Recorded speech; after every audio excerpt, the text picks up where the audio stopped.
Le seul son qui parvenait à percer le bourdonnement des conversations dans le grand salon du manoir des Beaumont en Provence était celui de la soie qui se déchire. Et ce n'était pas un froissement discret, délicat, c'était le hurlement strident d'un tissu précieux, un cri perçant qui annonçait la fin de ma dignité, de mon mariage, de la vie telle que je la connaissais. L'air glacial de cette nuit d'automne s'engouffra aussitôt, mordant ma peau nue et me faisant frissonner de la tête aux pieds. J'ai instinctivement croisé les bras sur ma poitrine, dans une tentative désespérée et absolument vaine de dissimuler ce que ma belle-mère, Monique, et ma belle-sœur, Chloé, venaient d'exposer avec une joie cruelle à la vue d'une cinquantaine de représentants de l'élite locale. « Regardez-la !» cria Monique d'une voix perçante, brandissant les lambeaux vert émeraude de ma robe de soirée comme s'il s'agissait de trophées de guerre, d'étendards ennemis capturés. « Regardez bien cette voleuse. Voilà comment ces miséreuses venues de leur village cachent les bijoux volés, dans leurs sous-vêtements, au plus près de leur corps. » Je tremblais, mais ce n'était plus tant à cause du froid pénétrant que du choc abyssal et de l'humiliation qui me submergeait. Je me tenais là, au milieu de cet immense salon meublé d'antiquité sous la lumière cristalline d'un lustre monumental, vêtu uniquement de ma lingerie en dentelle. Des larmes de rage impuissante coulaient sur mes joues, se mêlant au reste de mon maquillage, traçant des sillons sombres sur ma peau. Autour de moi, tel un cercle de vautours, tourbillonnaient les ricanements, les chuchotements et les regards réprobateurs des invités qui, une demi-heure plus tôt, m'inondaient de compliments sur ma tenue et qui, maintenant, dévoraient des yeux mon corps à demi nu avec une curiosité malsaine. Mon regard balayait frénétiquement la pièce, cherchant mon mari, Stéphane, cet homme qui avait juré de me protéger du monde entier, celui pour qui j'avais abandonné ma vie paisible dans un village de la vallée de la Loire pour m'installer dans cette région qui s'était révélée être un nid de vipères venimeuses. Stéphane était assis près de l'imposante cheminée où crépitait un feu de bois de chêne. Dans sa main, il tenait un verre de vin rouge. Il ne me regardait pas. Son regard était fixé sur les motifs complexes d'un tapis d'aubusson à ses pieds. Il avait honte, je pouvais le lire sur son visage, mais pas de ce que sa mère et sa sœur me faisaient subir. Non, il avait honte de moi, de son épouse sans fortune, que l'on venait d'accuser publiquement d'avoir volé le collier de diamants de la famille, un héritage de sa mère. « Stéphane » ai-je supplié, ma voix à peine audible par-dessus le claquement de mes propres dents. « S'il te plaît, aide-moi. Tu sais très bien que je n'ai rien volé. » C'est un coup monté, elle me déteste. « Tais-toi. » Siffla Chloé, ma belle-sœur, en me poussant violemment l'épaule. Déséquilibré sur mes hauts talons, je n'ai pu me retenir et me suis effondré sur ce même tapis que mon mari scrutait avec tant d'attention. Nous t'avons vu le cacher. Tu es la honte de notre famille. Stéphane, dis-lui quelque chose. Dis-lui de ficher le camp. Stéphane releva lentement la tête. Ses yeux, qui m'avaient autrefois regardé avec tant d'amour et de tendresse, étaient désormais vides et froids comme la glace. « Va-t'en, Manon » murmura-t-il si bas que j'eus à peine le temps de l'entendre. « Va-t'en d'ici avant qu'on appelle la police. Tu me dégoûtes. »« Partir » ai-je répété, en me regardant, presque nu, humilié, piétiné. « Tu es arrivé ici sans rien, tu repartiras de cette maison de la même manière, » intervint Monique, un sourire venimeux et triomphant sur son visage fardé. « Avec rien, parce que tu n'es rien. Une simple paysanne qui s'est imaginé pouvoir entrer dans notre famille. Mettez-la dehors. » Deux gardes de sécurité robustes en costume sombre s'avancèrent immédiatement vers moi. Ils me saisirent brutalement sous les bras, leurs doigts s'enfonçant dans ma chair, et me traînèrent sur le sol de marbre lisse vers la sortie. Je me débattais, je criais, je les suppliais de me donner au moins une couverture, n'importe quoi pour me couvrir.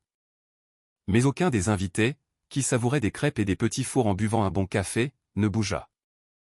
On me traîna dehors et on me jeta sur l'allée de gravier humide devant le grand portail. Le lourd portail en fer forgé se referma juste devant mon visage avec un claquement métallique retentissant, me coupant de la lumière et de la chaleur.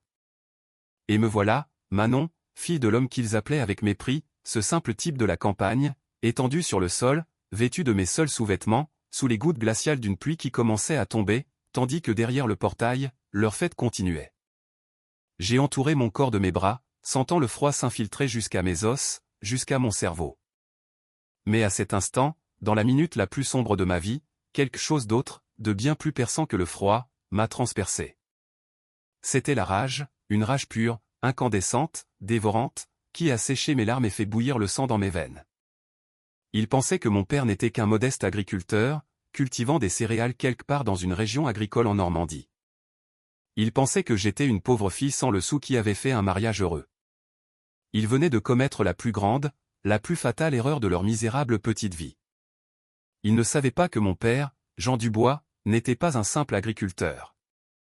Il était le plus grand propriétaire terrien du nord-ouest de la France, un homme qui contrôlait l'approvisionnement alimentaire de la moitié du pays, un homme qui dissimulait sa véritable fortune pour m'apprendre la valeur de la modestie et du travail, un homme qui détenait entre ses mains plus de pouvoir réel que tout le clan Beaumont réuni sur leur compte en banque. Je me suis relevé avec difficulté du gravier coupant, ignorant la douleur de mes genoux écorchés, et je me suis approché de la guérite du gardien. Le garde, celui-là même qui m'avait expulsé quelques minutes plus tôt, me regardait avec un mélange gêné de pitié et de mépris. « Donnez-moi un téléphone », ai-je ordonné. Ma voix ne tremblait pas. Elle était dure comme l'acier. « C'est interdit, madame. » Ordre de madame Monique. « Donne-moi ce satané téléphone. » Ai-je hurlé avec une autorité que je ne me connaissais pas. Le garde sursauta et me tendit son portable, effrayé. J'ai composé le numéro que je connaissais par cœur. « Allô ?» La voix chaude et calme de mon père résonna dans le combiné. « Papa » ai-je dit, et ce n'est qu'en entendant sa voix que je me suis permis de fondre à nouveau en larmes, mais cette fois, ce n'étaient pas des larmes de faiblesse, mais la douleur qui jaillissait enfin. « Papa, viens me chercher. » Ils m'ont tout pris. Ils m'ont jeté à la rue sans vêtements. Un silence s'installa à l'autre bout du fil. Un silence lourd, assourdissant, plus terrifiant que n'importe quel cri. « Qui t'a fait ça, ma fille ?» La voix de mon père était méconnaissable. Ce n'était plus celle d'un papa aimant. C'était la voix de Jean Dubois, le patriarche, le chef d'un empire. La famille Beaumont. Stéphane, sa mère. Tous. « Ne bouge pas de là, dit-il d'un ton sec. Je serai là dans 20 minutes. J'étais justement en vol pour venir vous faire une surprise pour votre anniversaire. J'allais atterrir à un aérodrome privé près de Tours, mais il semble que les plans aient changé. Papa, j'ai si froid. Tiens bon, ma fille. Ils auront bientôt beaucoup plus froid, quand ils goûteront à l'enfer que je leur apporte. Je suis déjà en route. Et je ne viens pas seul. J'ai raccroché, je me suis assise sur la bordure sous la pluie battante et j'ai attendu. Je ne savais pas encore que ces 20 minutes d'attente étaient les dernières minutes de l'existence de la dynastie des Beaumont. Avant que je ne vous raconte comment la nuit la plus noire de ma vie s'est transformée en la plus douce des vengeances de l'histoire, je dois vous demander une faveur. Si vous êtes contre l'humiliation et si vous croyez que la famille est sacrée, cliquez sur le bouton « J'aime » sous cette vidéo dès maintenant. Abonnez-vous à la chaîne et activez les notifications. Ce que mon père s'apprête à faire à cette famille de charognards entrera dans les annales de la justice divine. Vous ne voudrez en manquer aucune seconde. Le sifflement de l'air fendu fut la première chose qui alerta la sécurité. Ce n'était pas le bruit d'une voiture, c'était quelque chose venu du ciel. 2 hélicoptères noirs sans aucune immatriculation se sont posés directement sur la pelouse impeccablement entretenue devant la grande maison de campagne, transformant en bouillie les rosiers primés de Monique. Le vent déchaîné par les pales arrachait les décorations de jardin et forçait les invités sortis sur la terrasse à retourner en courant à l'intérieur en hurlant. Simultanément, le portail principal près duquel j'étais assise a tremblé avant de s'effondrer vers l'intérieur. Il n'avait pas été ouvert à distance, il avait été défoncé. Une fourgonnette blindée noir mat de type militaire avait percuté la fonte forgée comme si elle était faite de papier de soie.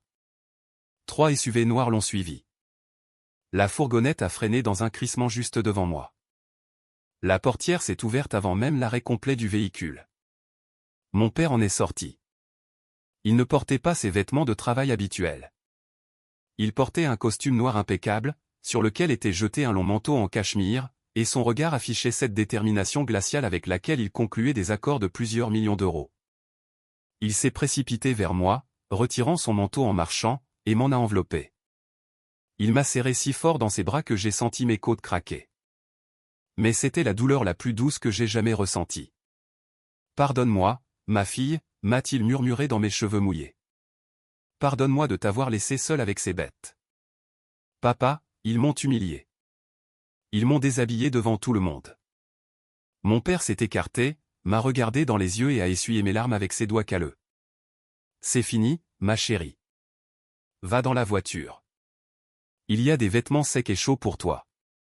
Et reste-y. Je ne veux pas que tu vois ce qui va se passer maintenant, mais je veux que tu saches que chacune de tes larmes leur coûtera 1 million d'euros. Non, papa, ai-je dit, sentant une force nouvelle et inconnue s'embraser en moi. Je veux voir ça. Je veux voir leur visage. Mon père a hoché la tête. Alors viens avec moi. Mais entre là-dedans comme une reine. Je suis monté dans la fourgonnette juste le temps de me changer rapidement, enfilant une robe noire simple mais élégante que mon père, s'est-il avéré, gardait toujours avec lui au cas où. Je me suis séché les cheveux, j'ai mis des chaussures à talons hauts et je suis sorti. Nous nous sommes dirigés vers l'entrée principale. Les gardes du manoir ont tenté de nous barrer la route, mais les hommes de mon père, des professionnels, d'anciens membres des forces spéciales, armés et concentrés, les ont désarmés et neutralisés en quelques secondes sans un seul coup de feu. D'un coup de pied, mon père a ouvert la lourde porte en chêne. Le vacarme a fait taire brusquement la musique. Nous sommes entrés dans le salon. C'était le chaos. Les invités étaient terrifiés par l'atterrissage des hélicoptères. Monique hurlait des ordres aux domestiques. Stéphane tentait de calmer un investisseur important. Quand ils nous ont vus, un silence de mort est tombé. Je marchais au bras de mon père. Je n'étais plus une femme nue et éplorée. J'étais la fille de Jean Dubois. Monique, le visage empourpré de fureur, s'est frayé un chemin à travers la foule. « Qu'est-ce que tout cela signifie » a-t-elle crié. « Ils ont détruit mon jardin. Ils ont cassé mon portail. Je vais appeler la police. Et qu'est-ce qu'elle fait encore ici? Et qui est ce vieil homme?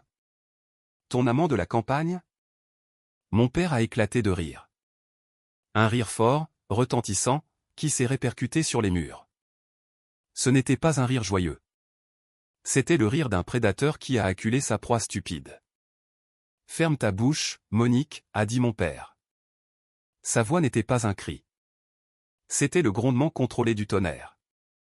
Je suis Jean Dubois, le père de la femme que tu viens de déshabiller et de jeter à la rue. Stéphane, plus blanc qu'un linge, s'est avancé.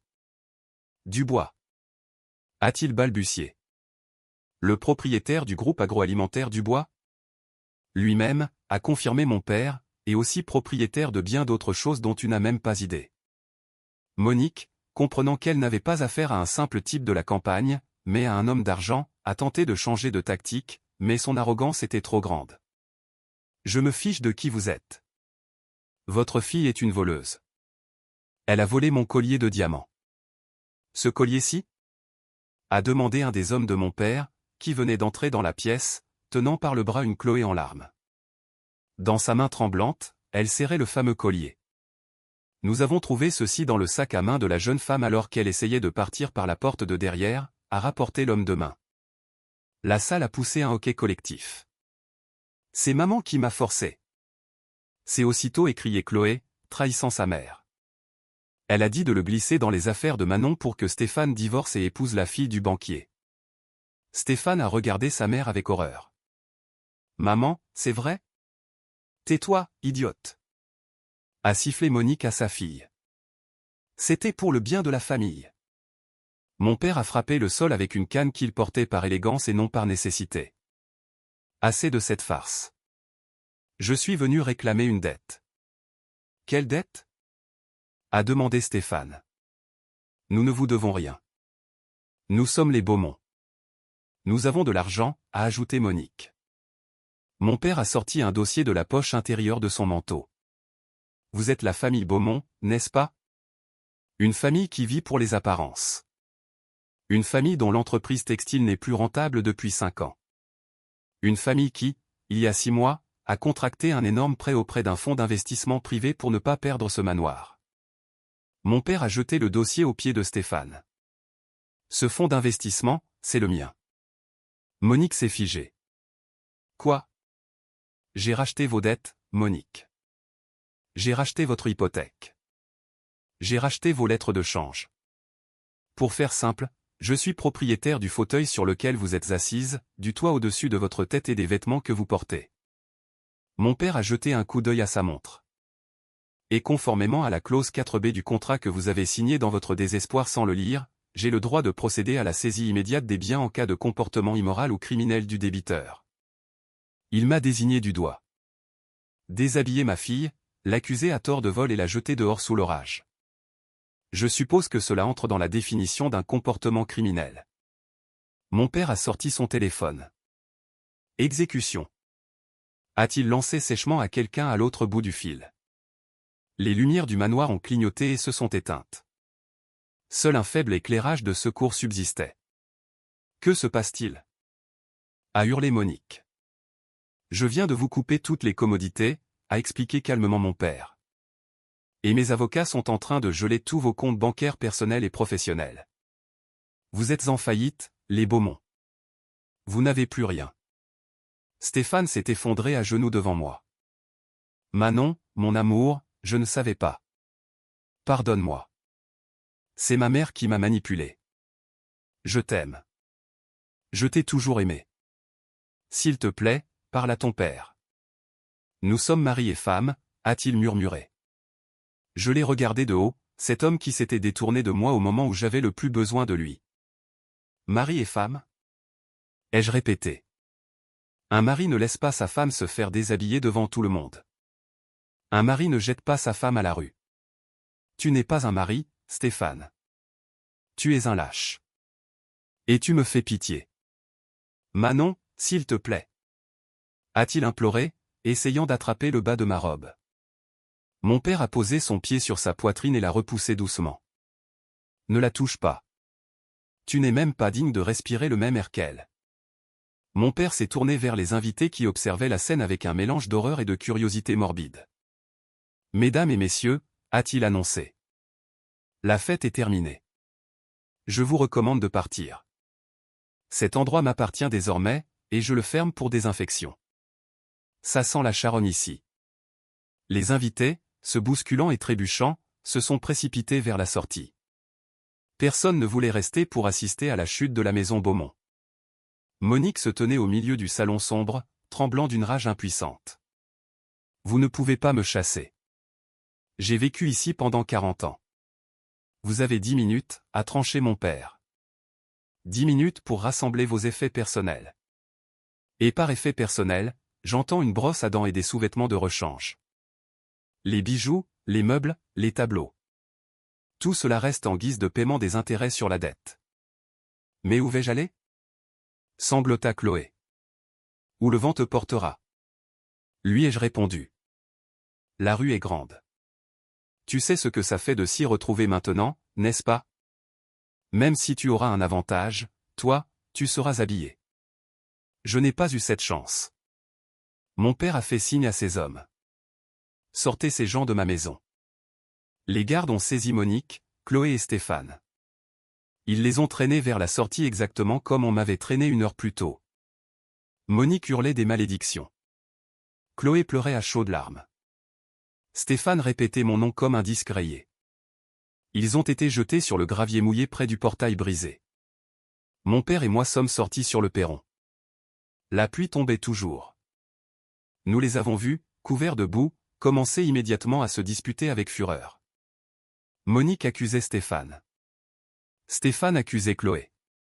Chloé accusait sa mère. Ils se déchiraient les uns les autres. « Tu vas bien, ma fille ?» a demandé mon père, en passant un bras autour de mes épaules. « Oui, papa, je vais bien. Veux-tu que je leur donne quelque chose ? Un peu d'argent pour un ticket de bus régional. » J'ai regardé la famille qui avait transformé ma vie en enfer. Je me suis souvenu de leurs moqueries sur mes vêtements simples. Je me suis souvenu de la façon dont ils me forçaient à manger à la cuisine lorsque des invités importants venaient. Je me suis souvenu du froid qui m'avait transpercé 1 heure plus tôt. Non, ai-je dit. Laisse-les marcher. Un peu d'humilité leur fera le plus grand bien. Nous avons tourné les talons et sommes rentrés dans la maison. Dès le lendemain, mon père a ordonné la démolition du manoir. Il ne voulait pas le vendre. Il voulait l'effacer de la surface de la terre, afin qu'il ne reste pas une seule pierre de ce lieu maudit. Et le résultat? Dans les mois qui ont suivi, la nouvelle de la chute des Beaumont est devenue le principal sujet de conversation dans la région. Toute la vérité a éclaté.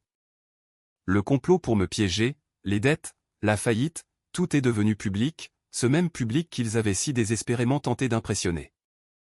Stéphane a essayé de trouver du travail, mais sa réputation était détruite. Il a finalement trouvé un poste de serveur dans une brasserie bon marché dans une petite ville côtière en Bretagne. Chloé a épousé un vieil homme qu'elle n'aimait pas, juste pour que quelqu'un l'entretienne.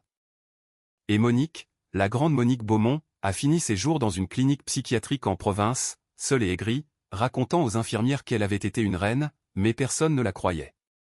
Je suis retourné avec mon père dans notre région, mais pas pour me cacher. J'ai pris la direction des affaires familiales. Je dirige maintenant le département des exportations internationales. Je voyage dans le monde entier, je conclus des contrats de plusieurs millions et j'aide les femmes qui ont traversé les mêmes épreuves que moi. Parfois, avant des négociations difficiles, je touche le tissu de mon tailleur de créateur et je me souviens du son de la soie qui se déchirait cette nuit-là. Et je souris, parce que cette nuit-là, je ne me suis pas brisé. Cette nuit-là, ils m'ont libéré. Oui, ils m'ont déshabillé, mais en le faisant, ils ont arraché mon enveloppe de soumission et ont mis à nu la guerrière qui sommeillait en moi. Ils voulaient me voir nu et humilié, et au final, les seuls qui se sont retrouvés nus devant le monde entier, dépouillés d'argent et d'amour-propre, ce furent eux.